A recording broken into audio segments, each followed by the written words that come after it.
unusual people.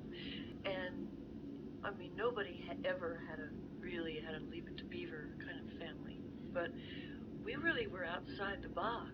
The fact that our father was a Marine officer meant that we not only lived in the Wilson family, but we lived in the greater family of the Marine Corps. And so everyone in our family group was beholden to the protocol of a Marine Corps family. That meant that we went to all these different bases. We lived in officers' housing. We played only with officers' children. We've said, well, we started touring early because we were with the Marine Corps. Very old-fashioned world to be brought up in. By the time our dad retired, and it was the late 60s, the world had changed so much from the way we were brought up inside the Marine Corps.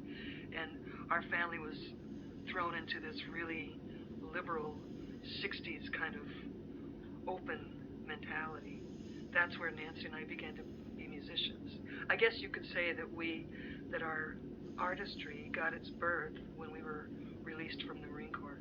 We kind of burst out into a freer world, and that made us open up. Our dad was a recruiter briefly in the Seattle area. The Vietnam War was going on, and he really objected strongly to the way that police action was being handled by the military, by the government. So both of our parents, who were World War II vets basically,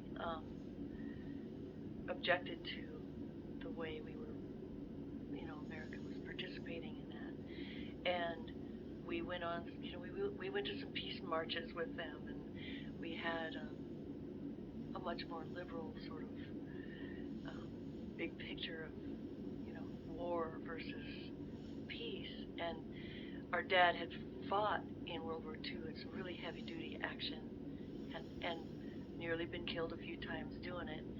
And he was a peacenik.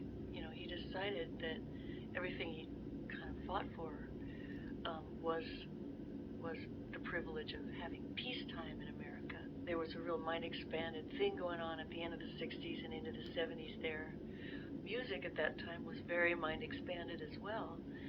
So that was all part of the, cultural movement that was happening at that time. It was a really exciting time.